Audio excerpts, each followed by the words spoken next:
या चालू वर्सा वीज खाते कमीत कमी 1200 ते 1300 कोटी रुपयांचे प्रकल्प चालीक लायतले असो दावो वीज मंत्री सुनील ढवळीकर हांणी केला। 2030 मेरेन 250 मेगावॅट सोलर एनर्जी तयार करपाची मोख सरकारान दवरिल्ल्याचे वीज मंत्री सुनील ढवळीकर हांणी सांगले।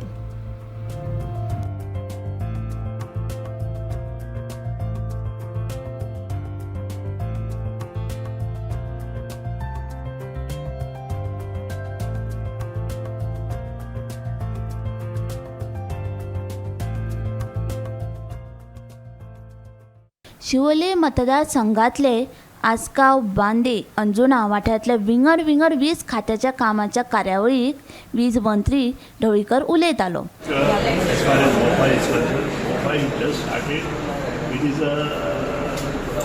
Significant of the Goa that Mopa will be one of the best international airport.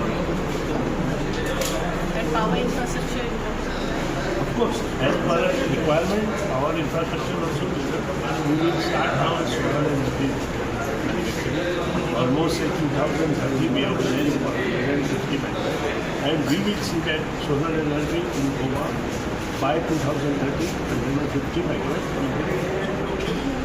या वेळार थळावी आमदार डिलायला लोबो आणि हेर मानेस्त हाजीर आशिल्ले। तर कितें जालें तें रिइन्स्टेटमेंट ऑफ दॅट अंडरग्राउंड केबल ते मातशी फायल अटकून उरली। आतां ते बेगाच्या बेगान करतली, बट हांगा आसगांव बादे आमी रिइन्स्टेटमेंटाची फायल पयलींच पास करून हाडल्या। सो आसगांव बादे आनी आमचे पाट अंजुना जे आमी आयज इनॉग्रेट केला ते सायमल्टेनियसली जातले। But there the underground cabling पयलें जालें आनी रिइन्स्टेटमेंटाची फायल पास जावपाक, कित्याक it was a big amount, ती मातशें पास जावपाक लेट जालो। So it is in tendering process now. Tender जाताच तेका आमी लॉबरां घालून रोलर करून। स्नेहा होसोटीकरा सयत ब्युरो रिपोर्ट गोमंतक टीव्ही।